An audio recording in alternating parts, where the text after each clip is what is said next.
Hello dear students, welcome to Rajasthan academy.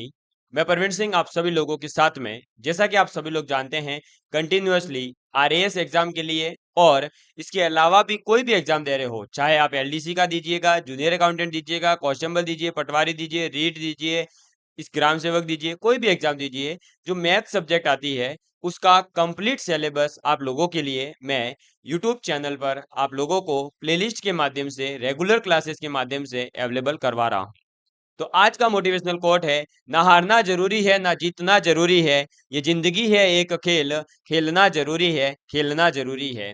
तो दोस्तों, आपके जो ये जिंदगी है ये जस्ट एक खेल के समान है, और इस खेल के अंदर जो खिलाड़ी सबसे अच्छा होता है वो तो अपनी जिंदगी को बहुत बेहतरीन तरीके से जीता है, और जो खिलाड़ी मीडियम होता है वो मीडियम जीता है, और जो खिलाड़ी बिल्कुल मेहनत नहीं करता है। अब जिंदगी खेल होने का मतलब इस खेल के अंदर क्या है कि बेसिकली मेहनत करनी होती है, और हमारे को मेहनत करके आगे बढ़ना होता है। अब जो मेहनत करने में आगे होता है वो आगे पहुंच जाता है, नहीं पहुंच पाता वो फिर क्या करता है, बाद में अपनी जिंदगी में पूरे साल, पूरे जीवन भर यही सोचता रहता है कि काश मैंने उस समय मेहनत की होती तो मुझे सफलता मिलती। तो आज जो है आप अगर मेहनत कर लोगे तो आपको बाद में ये नहीं सोचना होगा। ठीक है, चलिए, हम लोगों ने मैथ्स के अंतर्गत परसेंटेज टॉपिक को बहुत अच्छे से कंप्लीट कर लिया है। ठीक है, कौन से टॉपिक को?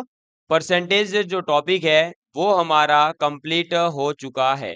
परसेंटेज के बाद में हमने सिंपल इंटरेस्ट को कंप्लीट किया, और इसके बाद में तीसरे नंबर पर आपके आ जाता है कंपाउंड इंटरेस्ट, यानी चक्रवृद्धि ब्याज जो टॉपिक है वो हमने पूरा किया। और अब मैं आपके लिए आज लेकर के आया हूं रेशियो एंड प्रपोर्शन टॉपिक, यानी कि अनुपात और समानुपात जो आपका टॉपिक है उसको अपन आज कंप्लीट करने वाले हैं। यानी आज इसे अपन शुरू कर रहे हैं, 2-3 वीडियोस के माध्यम से इसको पूरा करेंगे। और आप लोगों को पता ही होगा, प्रैक्टिस के लिए मैं इन सभी चैप्टर्स के आपको क्या करवाया हूं, तो आपको इनके साथ में मैंने पीवाईक्यूज करवाए हैं। क्या करवाए हैं? पीवाईक्यूज करवाए हैं, जो राजस्थान के विभिन्न प्रकार के एग्जाम्स के अंदर आए हुए हैं। ठीक है, वो फिर कोई भी एग्जाम हो सकता है, मैंने सभी एग्जाम्स के अंदर से जहां कहीं भी मैथ के क्वेश्चन आए हैं वहां से आपको करवाने का प्रयास किया है। ठीक, चलिए, इसके अलावा अगर आप लोग जो है किसी स्पेसिफिक कोर्स को बाय करना चाहते हैं तो आपको ऐप पर जो है सभी कोर्सेज अवेलेबल है, चाहे आपका लैब स्टूडेंट हो, ईएमआरएस की हो, आरएएस के लिए भी हम मैथ्स और साइंस का कोर्स बहुत जल्द अवेलेबल करवाने वाले हैं। चलिए, बात करते हैं रेशियो एंड प्रपोर्शन टॉपिक की। किसकी बात करते हैं? रेशियो एंड प्रपोर्शन टॉपिक की, यानी अनुपात और समानुपात टॉपिक की। तो अनुपात और समानुपात, इसमें दो शब्द हैं, तो हमें पहले समझना होगा कि अनुपात क्या होता है और समानुपात क्या होता है। और जब ये दो चीजें आपके समझ में आ जाएगी ना, तो आप यकीन मान के चलिए कि इस टॉपिक के क्वेश्चंस भी आप कर पाओगे, जिस प्रकार से आप जो है दूसरे टॉपिक्स के वीडियोस, मतलब दूसरे जो आपके टॉपिक्स है वीडियोस देख करके अब आप क्वेश्चन कर पा रहे हैं। ठीक है, तो रेशियो एंड प्रपोर्शन, अनुपात और समानुपात। तो जब दो या दो से अधिक राशियों का हम सरलतम रूप में बदल कर तुलनात्मक अध्ययन करते हैं उसको कहा जाता है अनुपात।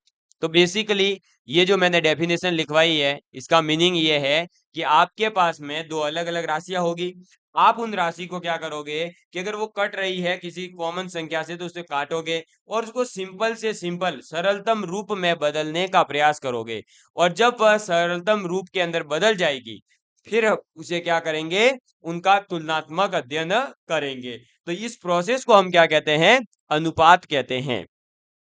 ठीक है सर, ये तो डेफिनेशन हो गई, लेकिन ये कैसे होता है, रियल में ये कैसे निकाला जाता है, तो उसके लिए मैं एक एग्जांपल आपको करवा देता हूं। ये रहा आपका एग्जांपल, देखिएगा कि a बराबर है 120, मान लिया। ठीक है, a कोई व्यक्ति है जिसके पास 120 रुपए है, b के पास में 60 रुपए है, c के पास में 20 रुपए है। हमें क्या निकालना है? ए, बी और सी, अगर तीनों का अनुपात निकालना हो, यानी इन तीनों के पास में कितने रुपए हैं उसका अगर हमें अनुपात निकालना है तो हम क्या करेंगे? 120 और डबल डॉट का मतलब है ये अनुपात, और जब 4 डॉट ऐसे आ जाएंगे तो हम कहेंगे समानुपात। तो डबल डॉट यानी अनुपात, तो 120 अनुपात 60 अनुपात 20। ठीक है, हमने क्या करा, तो हमें दिख गया कि 20 एकम 20, 20 तिया 60 और 20 चिंग 120, तो हमने सभी को 20 से काट दिया। जब काटा तो हमारे पास आ गया 6, 3 और 1। क्या आ गया? 6, 3 और 1। अब ये बताइए मेरे दोस्त कि एक 6, 3 और 1 में ऐसी कोई संख्या है जिससे हम इन तीनों को वापस काट सकें? तो ऐसी कोई संख्या नहीं है, क्योंकि एक जो है वो 3 को काटेगा तो वापस 3 देगा, एक 6 को काटेगा वापस 6 दे देगा। ठीक है, और एक को किसी से भी काट नहीं सकते, एक को खुद से ही काटोगे और किसी संख्या से ये कटेगा नहीं। इसलिए यही आपका जो है इसका क्या हो गया, सरलतम रूप हो गया, सिंपलेस्ट फॉर्म हो गई। और ये जो सिंपलेस्ट फॉर्म है इसी को हम क्या कहते हैं, अनुपात कहते हैं। और ये अनुपात किसका है, तो जो ए बी और सी के पास में रुपए हैं 120, 60 और 20, उनका अनुपात है 6:3:1। समझ में आ गई बात, क्लियर है? और आप जो है अगर इस अनुपात को संख्या के रूप में वापस से आपसे एग्जाम में कभी अभी आगे अपने जरूरत पड़ेगी कि अपने को अनुपात दे रखा है और अनुपात से अपने को संख्याएं निकालनी है, तो हम जब भी संख्या मानेंगे अनुपात से तो हम क्या मानेंगे, तो हमेशा हम किसी एक संख्या का इसमें गुणा कर देंगे। मान लो x का कर दिया, y का कर दिया, p का कर दिया, z का कर दिया, जिसकी आपकी श्रद्धा हो।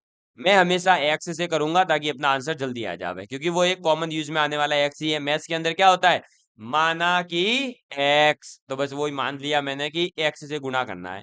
तो ए क्या हो जाएगा 6x, बी क्या हो जाएगा 3x और सी क्या हो जाएगा x। ठीक है, तो अब जो है ये ए बी और सी तीनों वापस से 120, 60 और 20 को रिप्रेजेंट कर रहे हैं। हमारे पास x की वैल्यू क्या हो जाएगी 20, पुट करते ही सीधा वापस ये आ जाएगा। कॉमन समझ में आ गई बात?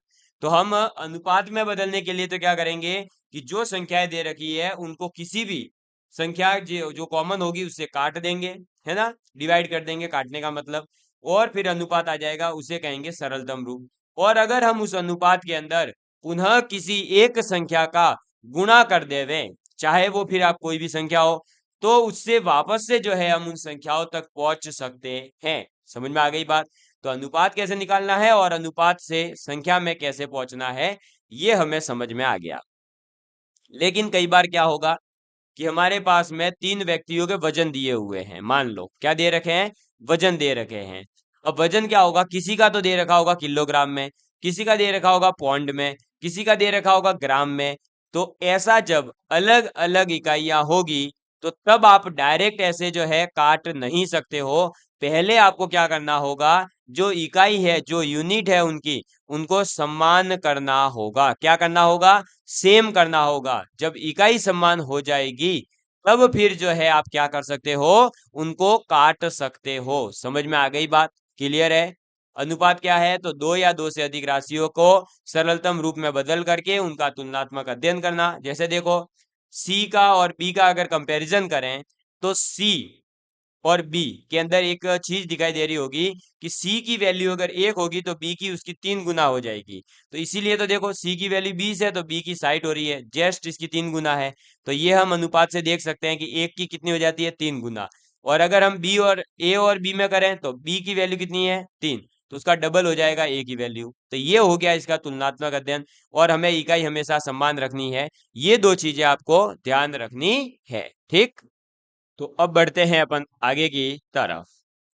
और अब अपने पास में आ जाता है कि अगर हमारे पास में अनुपात दे रखा है तो क्या हम अनुपात को भिन्न के रूप में लिख सकते हैं? हाँ बिल्कुल, आप अनुपात को जो है भिन्न के रूप में लिख सकते हो। क्या कर सकते हो, अनुपात को भिन्न के रूप में लिख सकते हो। सर कैसे, देखो अगर दे रखा हो कि a अनुपात b बराबर है 2:1, क्या दे रखा हो, a अनुपात b बराबर 2:1 दे रखा है, तो हम क्या करेंगे कि जो पहले आ रहा है उसको रखेंगे ऊपर, जो बाद में आ रहा है वो आ जाएगा नीचे।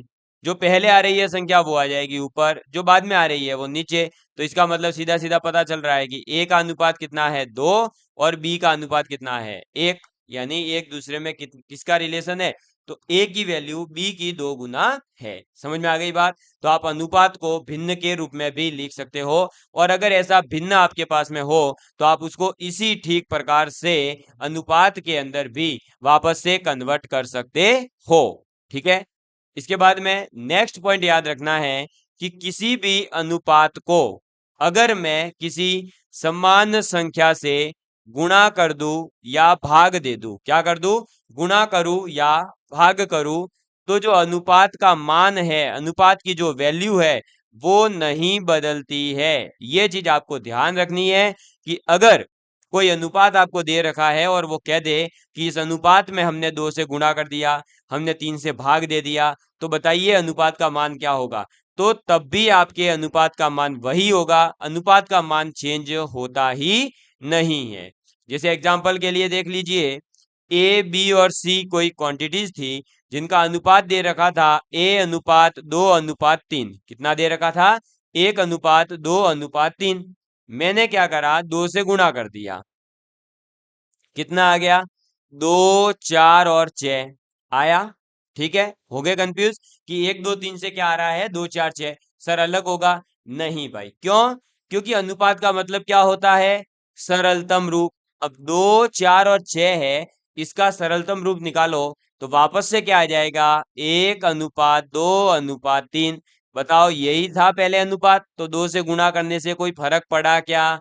नहीं पड़ा। समझ में आ गई बात? तो इसलिए ऐसे ही देखो, 2, 4, 6 है, इसका अनुपात 1, 2, 3 ही है, और इसमें 2 का डिवाइड कर दो तो वापस से वही 1, 2, 3 आ जाएगा, है ना। अब 3 का इसमें देखो, 3 का इन सभी में गुणा कर लो, तो और फिर जो संख्या आएगी उसमें वापस से 3 का डिवाइड कर देना, वापस से वही आ जाएगी। तो अनुपात हमेशा सेम रहता है, चाहे आप गुणा करो या भाग करो। हाँ, कंडीशन ये है कि सेम संख्या से करना है। ऐसे नहीं कि आपने एक का तो गुणा किसी और से करा, दूसरे का गुणा किसी और से, तीसरे का किसी और से, तो फिर गड़बड़ हो जाएगी भैया, है ना। इस चीज का ध्यान रखिएगा। चलो, अब बात आ जाती है हमारे समानुपात की। ये तो क्या थी अभी तक बात?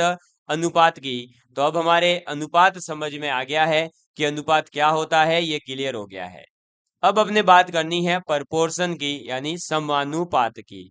समानुपात पर एक क्वेश्चन तो 100% आता है, और वो इस रिलेशन वाला आता है। और आपको भी पीवाईक्यूज के अंदर देखने को मिलेगा कि लगभग सभी एग्जाम में ऐसा एक आध क्वेश्चन तो आ चुका है ना। देखिए, अब समानुपात यानी कि प्रपोर्शन, इसका मीनिंग क्या है बेसिकली, कि दो संख्याएं हैं, मान लो ए और बी, उनका भिन्न है ये A/B। और ऐसे ही दो संख्याएं और है कोई सी और डी, उनका भी भिन्न क्या है? C/D। तो बेसिकली जब ये हो जाए कि A/B बराबर C/D हो जाता है, तो फिर हम ABCD इन चारों संख्याओं को क्या कहते हैं? समानुपात के अंदर गिनते हैं। ठीक है, लेकिन ये तो भिन्नों में लिखी हुई है, तो आप कहेंगे सर इसको अनुपात में कन्वर्ट करो। तो भाई, इसको अनुपात में कन्वर्ट करने का वही तरीका है कि A/B को क्या लिखूंगा मैं? A/B, ये लिखा। ठीक है, C/D को अनुपात के रूप में क्या लिखूंगा? C/D। और अब ये दोनों क्या है? बराबर है। तो बराबर तो कब होगा? जब गणित की बात हो। जब अपन समानुपात टॉपिक की पर्सनल बात करते हैं, तो समानुपात के अंदर बराबर का मतलब है 4 डॉट। क्या मतलब है? 4 डॉट। ठीक है, कई बार मैं तो ऐसे भी याद करवाता हूं कि देखो, एक लाइन थी वो कितने डॉट में बदली? 2 डॉट में। यहां पर एक लाइन थी वो 2 डॉट में। यहाँ 2 लाइन है तो 4 डॉट में कन्वर्ट हो जाएगी, बस। ये हो गया आपका समानुपात। ठीक है, अब इनके बीच में एक संबंध होता है कि पहली वाली संख्या और लास्ट वाली संख्या का गुणा करने पर, यानी A और D का गुणा करने पर, और बीच वाली दोनों B और C का गुणा करने पर, जो आपका गुणनफल आएगा वो हमेशा बराबर आएगा। यानी A गुणा D बराबर आपका क्या होगा? B गुणा C होगा। ठीक है, और जो ये आपके ABCD है, इनको ABCD के रूप में याद रखो, वो तो बढ़िया ही है, लेकिन इनके प्रत्येक पद का नाम भी है, वो याद रखना जरूरी है। क्योंकि एग्जाम में आपसे बोला जाएगा कि ये वाला पद निकालिए, चतुर्था अनुपाती निकालिए, तृतीय अनुपाती निकालिए, द्वितीय अनुपाती बताइए, तो वहां आप कंफ्यूज नहीं हो। इसलिए आपको याद रखना है कि जो पहला पद है उसे हम कहते हैं प्रथमा अनुपाती, जो दूसरा बी पद है उसे हम कहते हैं द्वितीय अनुपाती, जो हमारा सी है उसे हम कहते हैं तृतीय अनुपाती, और जो हमारा डी यानी चौथा है उसे कहते हैं चतुर्था अनुपाती। तो प्रथमानुपाती, द्वितीयानुपाती, तृतीयानुपाती और चतुर्थानुपाती। क्लियर है? ये आपको समानुपात के अंदर याद रखना है। चलो, इसके बाद में एक रिलेशन है जो आपको याद रखिएगा। ये 3-4 लगातार रिलेशन मैंने एक साथ लिख दिए हैं। ठीक है, आज अपने क्वेश्चन नहीं होगा, लेकिन आपको अनुपात समानुपात टॉपिक अच्छे से क्लियर हो जाएगा और उसके बाद तो क्वेश्चन प्रैक्टिस तो करनी ही है ना। तो टाइम मिला तो क्वेश्चन भी करेंगे, पर आप ऐसा नहीं सोचे कि चलो अब यार सर तो थ्योरी पढ़ा रहे हैं। भाई ये थ्योरी भी इतनी काम की है कि कई बार हमें थ्योरी की वजह से क्वेश्चन गलत करके आ जाते हैं। तो देखिए, जब आपके a अपॉन में b बराबर c अपॉन में d लिखा हो तो हम उनको चार संबंधों में और लिख सकते हैं। कैसे? एक हम ये भी लिख सकते हैं कि a plus B upon A minus B, वो भी बराबर होगा किसके? c plus D upon C minus D के। इसी को अपन कहते हैं कंपोनेंटो डिविडेंडो। आपने मैथ के अंदर कई बार जो है बच्चों को डराने के लिए बोलते हैं, लो बच्चों आओ मैं तुमको है कंपोनेंटो डिविडेंडो प्रॉपर्टी पढ़ाता हूँ, कंपोनेंटो डिविडेंडो थ्योरम पढ़ाता हूँ। अरे कंपोनेंटो डिविडेंडो टिंडो टिंडो छोड़ो उसको, टिंडो टिंडो को। अपने क्या याद रखना है? अपने ये याद रखना है बेटा कि जब a अपॉन में b है तो हम इन दोनों को जोड़ें, इन दोनों का डिफरेंस करें, इधर भी इन दोनों को जोड़ें, इन दोनों का डिफरेंस करें, जो अनुपात आएगा वो वापस से सेम आएगा। ऐसे ही दूसरी है कि आप दोनों संख्याओं को जोड़ो, a प्लस बी को, और a से डिवाइड करो, और c प्लस डी करो और नीचे वाली संख्याओं से डिवाइड करो, अनुपात बराबर आएगा। तीसरा कहता है दोनों का अंतर निकालो और डिवाइड करो, अंतर निकालो और डिवाइड करो, अनुपात बराबर आएगा। और आपके चौथा रिलेशन क्या कहता है कि जो ये आपने ऊपर लिखा है ना, a plus B upon A minus B बराबर c plus D upon C minus D, इसका उल्टा कर दो। क्या कर दो? उल्टा कर दो। तो भाई देखो, 1/2 बराबर अगर 1/2 लिखा है, अनुपात बराबर है मतलब कि आपके यही होगा। अब इसका उल्टा करो तो 2 बराबर 2। तो ऑब्वियस ही बात है ना भाई, ये और ये देखो, ये है 1/2 और ये है 2/1, तो ये तो बराबर ही होंगे ना अनुपात तो आखिर में। समझ में आई बात? तो ये और ये तो सेम ही है, पहला और चौथा। पहला वाला याद कर लो, a plus B upon A minus B बराबर होता है c plus D upon C minus D के। जैसे इसका उल्टा भी बराबर होता है। और जो नीचे संख्या आ रही है b और d, इनका आप जोड़ करके चाहे घटा करके डिफरेंस अंतर निकालो और भाग दे दो, तब भी बराबर ही आएगा। समझ में आ गई बात? क्लियर है? ये याद रखने वाली चीजें हैं, स्क्रीनशॉट ले लीजिएगा। अब देखिए, ये सबसे अच्छा कॉन्सेप्ट है अपना।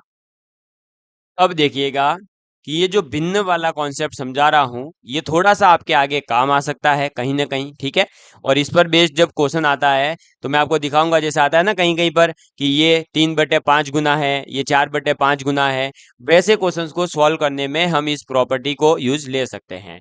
तो भिन्न बेसिकली दो प्रकार की होती है, या तो भिन्न क्या होगी, फ्रैक्शन क्या होगा, एक से कम होगी या फिर एक से ज्यादा होगी, ठीक है।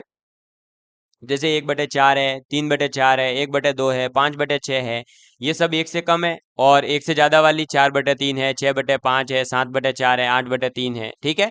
अब यदि भिन्न जो है वो एक से छोटी हो तथा उसके अंश और हर में समान संख्या जोड़ी जाए, तो जो नई बनने वाली भिन्न होती है ना, उसका मान पहले वाली भिन्न से बड़ा होगा। इसका मतलब ये है कि देखो, इधर देखो आप, है ना, इधर देखिएगा, ये क्या कहना चाह रहा है वो देखो।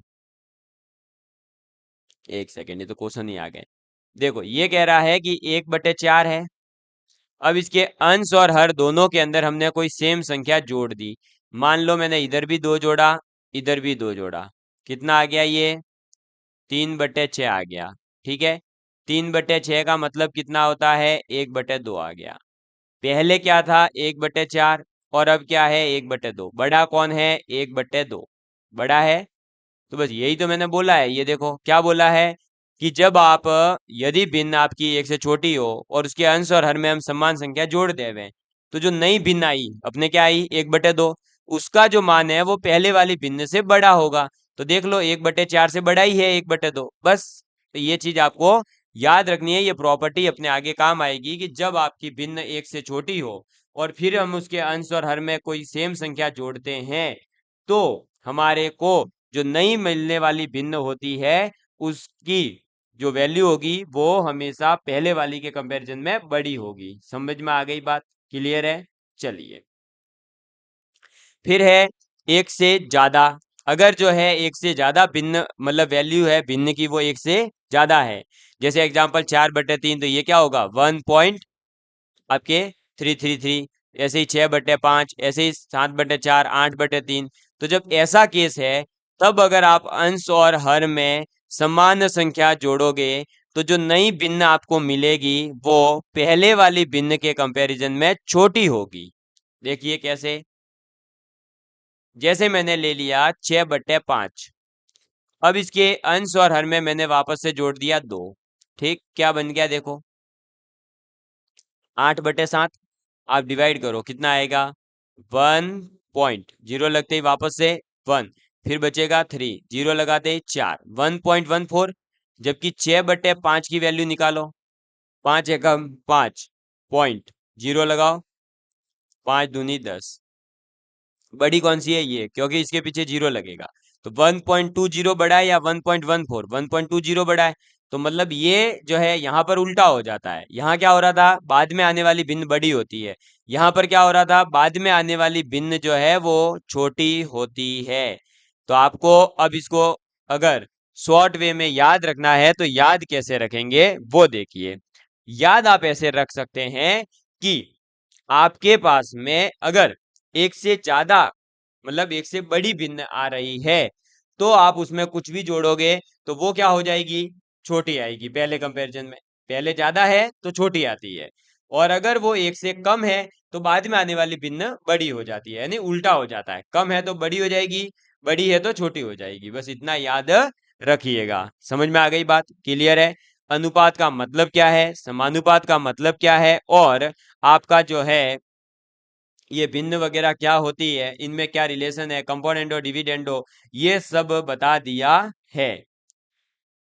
तो अब हम करते हैं हमारे क्वेश्चन को। ठीक है, हम ये सब चीजें समझ चुके हैं, बेसिक जो इसका होना चाहिए था वो हमारे क्लियर हो गया है। अब मैं आपको पहला क्वेश्चन आपके सामने है, और आज पहले मैं आपको जो है कुछ ट्रिक्स वगैरह बताने वाला हूं कि आप अनुपात कैसे निकाल सकते हो, दो अनुपातों से आप कैसे सॉल्व जल्दी से जल्दी करोगे, ये चीजें मैं आपको बताऊंगा। फिर अपन जो अगली क्लास आएगी उसके अंदर और भी लेवल्स के क्वेश्चन करेंगे।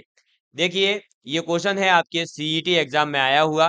क्वेश्चन क्या था कि ए अनुपात बी की वैल्यू है 2:3, बी अनुपात सी की वैल्यू है 4:5, और सी अनुपात डी की वैल्यू है 6:7। आपको बोला है कि ए बी सी डी चारों का अनुपात बताइए। तो जब भी ऐसा क्वेश्चन आएगा हम क्या करेंगे, देखो, ए अनुपात बी दे रखा है, कितना दे रखा है, 2:3, और बी अनुपात सी कितना दे रखा है, तो 4:5। तो पहले मैं ये करूंगा कि मैं ए अनुपात बी अनुपात सी निकाल लूं, है ना, मतलब तीन क्वांटिटी आ गई दो अनुपातों के अंदर, तो मैं इन तीन को पहले निकाल लेता हूं। और निकालने की शॉर्ट ट्रिक ये है कि 5 का गुणा तो होगा 3 से, तो कितना आ जाएगा, पीछे पीछे वालों का गुणा करो, कितना आया, 15। फिर क्या करो, कुछ भी नहीं, अब जो ये बचा है ना आपका, इसका गुणा इससे कर दो, इससे भी कर दो, मतलब जो बचता है लास्ट वालों का गुणा कर दिया, उसके बाद में जो आगे वाली संख्या है उसका गुणा सभी अनुपातों से करना है। तो 4 दिया 12, अनुपात 4 दूनी 8। तो ए बी और सी का अनुपात कितना आ गया, 8, 12 और 15। अब हमें क्या करना होगा, तो ए बी और सी तीन का अनुपात अपन निकाल चुके हैं, वो आया है 8, 12 और 15। अब हमें निकालना है सी और डी के अनुपात के रेस्पेक्ट के साथ में, और वो कितना है, 6:7। और जब हम इन दोनों को कंबाइन करेंगे तो हमारे पास जो हमारा आंसर पूछा गया है ए बी सी डी चारों का अनुपात आ जाएगा। और इसके लिए क्या करोगे, मैंने बता ही दिया, लास्ट लास्ट वालों का गुणा पहले तो वो आ गया कितना, 15 सत्ते 105। फिर लगा दो अनुपात। अब क्या करोगे, इस 6 का गुणा कर दो सभी से, 6 का 15 से भी, 6 का 12 से भी, और 6 का 8 से भी। ठीक है, तो 15 चिंग 90, अनुपात 12 चिंग 72, अनुपात 6 अटे 48। अब हम क्या करेंगे, इसको काट देंगे, क्योंकि अनुपात क्या होता है, सरलतम रूप होता है। अब ये किससे कटेगा, तो देखो 2 से तो 105 कटेगा नहीं, बाकी तो कट जाएगा। 3 से चेक करो, 3 इससे भी कट जाएगा, ये भी कट जाएगा। तो 3 से काटा तो ये 16 तिया 48, इधर ये कितनी बार कटेगा, 3 से, तो देख लो 24 तिया 72, अनुपात 90 कटेगा 30 बार, और 105 कट जाएगा 35 बार। अब 35 किससे कटेगा, 5 से या 7 से, 30 किससे कटेगा? 5 से या 6 से। 24 किससे कटेगा? 6 से या 4 से। 16 किससे कटेगा? 6 या 4 से। तो 5 तो कभी आ ही नहीं सकता। समझ में आ गई बात? 5 जो है वो तो कभी आ ही नहीं सकता। यहाँ पर 5 से काटने वाली संख्या तो कहां से लाए? क्योंकि 35 है वो 5 से कटेगा, बाकी कोई 35 से कटने वाला 5 से कटने वाला नहीं है। इसका मतलब यही इसका सरलतम रूप है। क्या है? सरलतम रूप है, यानी यही जो है अनुपात हो जाएगा ABCD का। तो ABCD का अनुपात अब चेक कर लो, जहां कहीं भी आपको ऑप्शन दिख रहा हो वो टिक कर देना। तो 16, 24, 15 नहीं, 16, 24, 30 और 35। ऑप्शन नंबर बी अपना राइट आंसर है। और ये आप क्वेश्चन जो है कर सकते थे। अब जो है मुझे लगता है कि आगे आप कर पाएंगे, क्योंकि अब आपको जो है ये समझ में आ गया है कि किस प्रकार से हम अनुपात निकाल सकते हैं। और ये ट्रिक जरूर याद रखिएगा, कितनी भी संख्याएं हो लास्ट वाली का गुणा कर दो और लास्ट में अनुपात लिख दो। बाकी जो आगे वाली संख्या बची है उसका गुणा आगे की सभी ऊपर की संख्याओं से करेंगे। ठीक है, ये चीज भूलना मत। ये ट्रिक अनुपात निकालने की बहुत शानदार है और ये हर जगह काम करेगी, आपका एक भी क्वेश्चन गलत नहीं होगा। ठीक है दोस्तों, तो अब मुझे उम्मीद है कि आप लोग जो है अनुपात समानुपात टॉपिक को अच्छे से समझ गए होंगे और इसका पहला जो क्वेश्चन है वो आपके सामने करवा दिया है। अब मैं नेक्स्ट क्लास के अंदर आप लोगों के लिए इससे रिलेटेड भरमार लेकर के आने वाला हूं, यानी PYQs जितने भी पॉसिबल हैं वो सब आपके सामने रखने वाला हूं और आपको सिखाने वाला हूं। ठीक, चलिए, धन्यवाद।